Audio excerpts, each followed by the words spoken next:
Kasi po, binabaliktad po tayo ng China. Tayo yung pinapalabas nila na nanggugulo. Tayo yung bully. Kasi, mga kababayan, humingi tayo ng saklolo sa Amerika.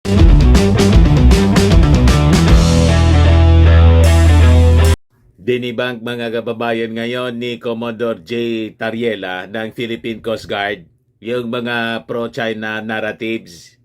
Binasag niya ngayon, mga kababayan, kasi lumalakas yata mga kababayan yung lagay. Lumalakas yung propaganda. Siyempre niya, Mr. Maravillas, may lagayan dyan. Malamang.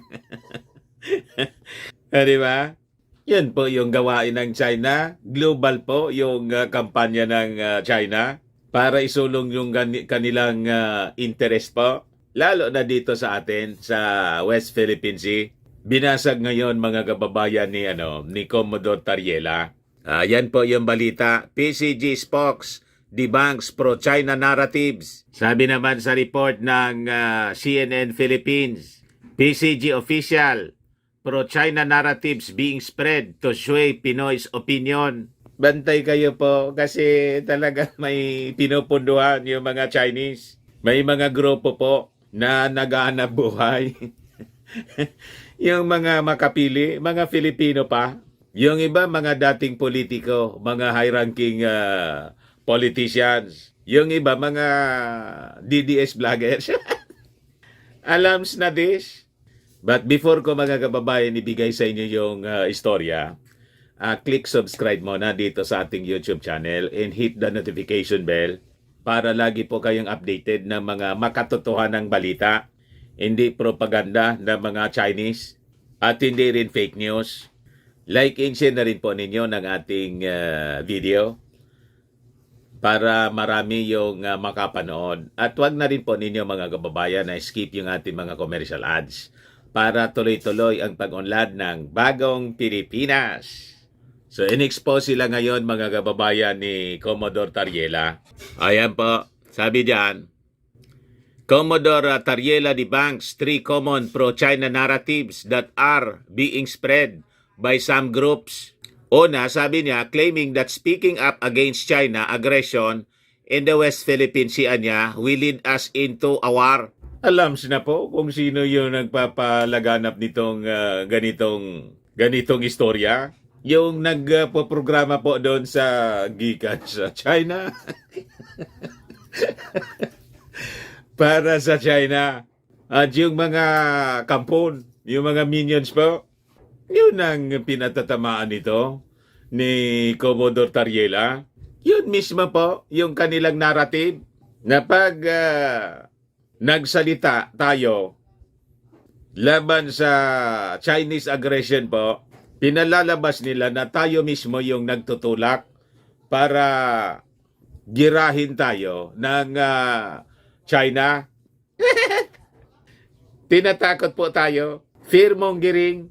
Kaya sabi ni Tariela, exposing China's aggression is not inciting war anya. By keeping our political leaders and countrymen aware of China's violations of international law, we are safeguarding our country from political manipulation and disinformation. Also, anya, by calling out China's bad behavior at sea, we highlight which party is really responsible for raising tensions and increasing the likelihood of a kinetic conflict. Kasi po, binabaliktad po tayo ng China.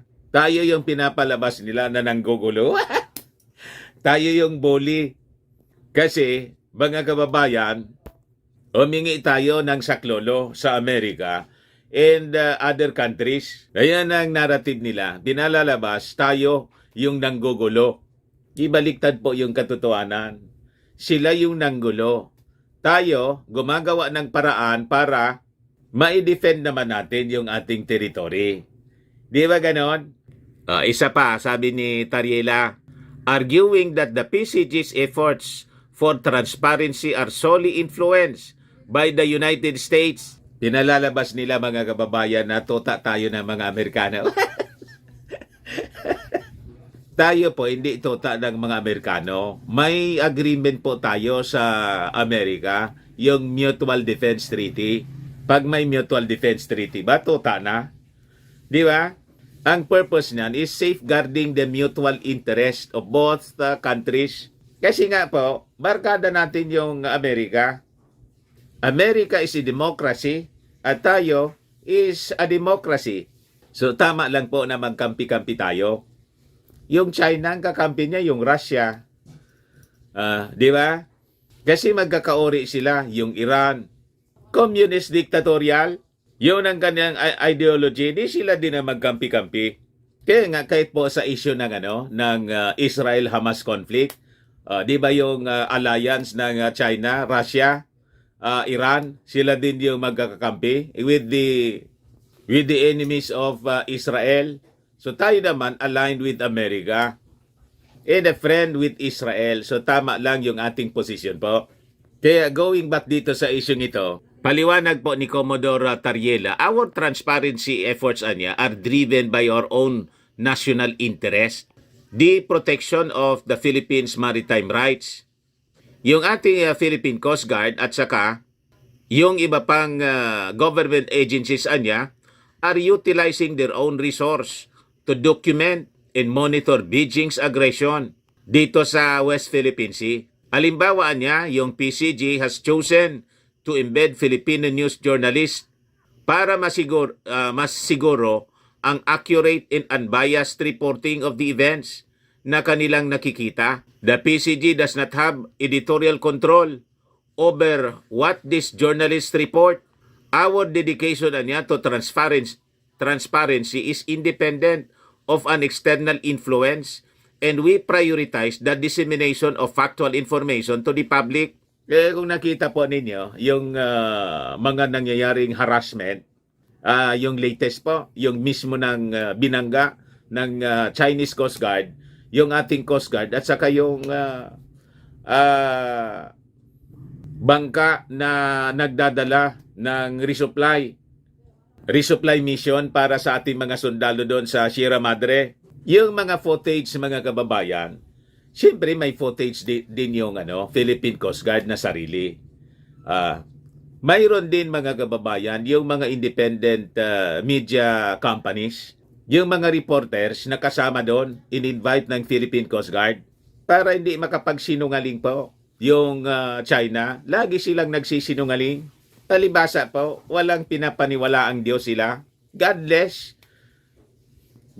ideology po ang communist China. Kaya nga po, yung mga kwento nila, lahat baliktad. Di ba? Yun ang pinaniniwalaan ni Mau Diggs, barkada ni Mau Diggs, mga kababayan. Ang hilig po sa double talk. Kaya si Mau Diggs po, doon sa kanyang programa, double talk din po. Pati si Inday, double talk. Double talk sa confidential fund, sabi niya. Bahalaan niya kayo dyan sa Congress. I leave it to your wisdom. Yun pala, galit siya. O diba? Bagsak tuloy yung kanyang ratings. Ang tumalon yung ratings si Martin Romualdez. Hindi umobra yung paninira ni Mau Diggs po kay Martin. Isa pa, sabi rito, pangatloan niya, accusing those who are critical of China as anti-Filipino and pro-US. Yun pa yung propaganda nila, narrative. Experts and government officials who are critical of China's actions in the West Philippine Sea are driven by their dedication to Philippines. Paliwanag ni Tariela.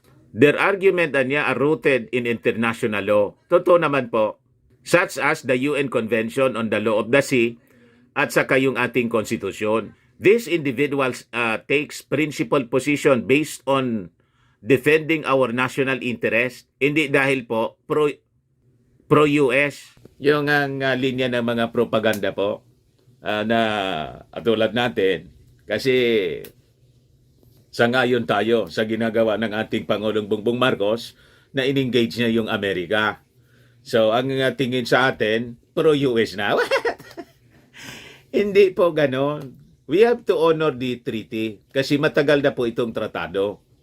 At yung tratadong ito, Mutual Defense Treaty, mga kababayan. This is not only for the interest of America. Mutual interest po ito. It is also for our interest.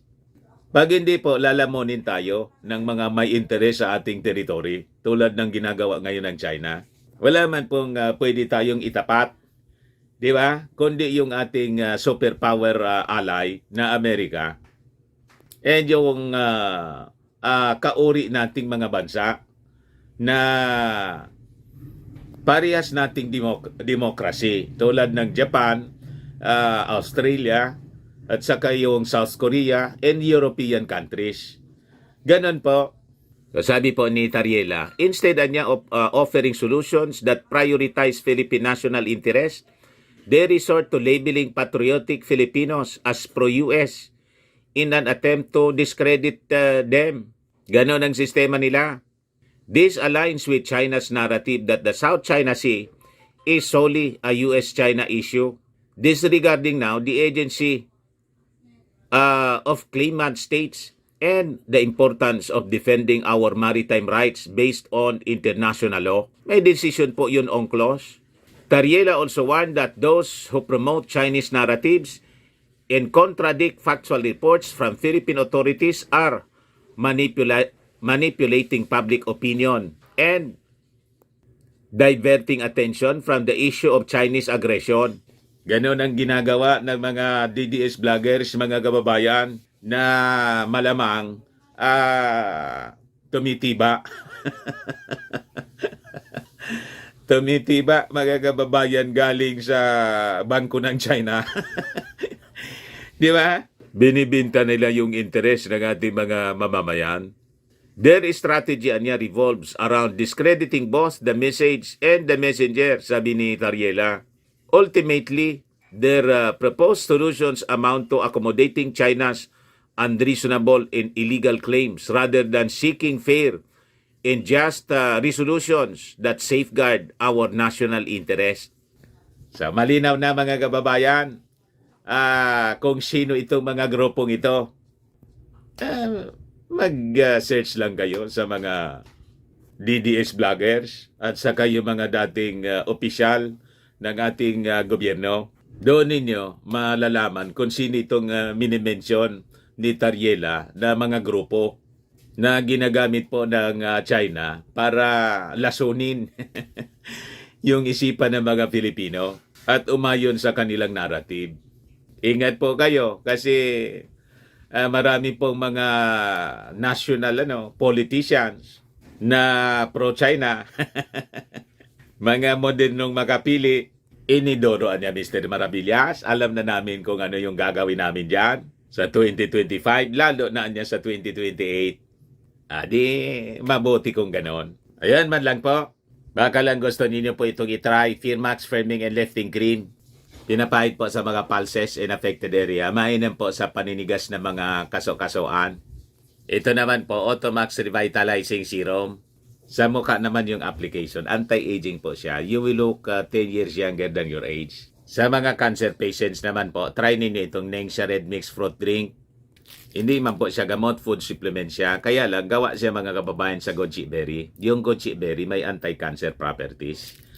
O yung mga inquiries ninyo, dumiretso na lang kayo sa aming messenger sa Facebook para masagot namin agad. By the way, yung mga clients pala namin sa Colossal Fitness Gym, bukas lang po kami. Open kami bukas ng November 1, November 2. Walang kwan sa amin. Walang holiday. Siyempre, wala man tayong masyadong ginagawa. Kundi, siyempre, maghanap buhay tayo. Ayun man lang po, mga kababayan. Ako po si Dante Maravillas. Bye-bye po. God bless.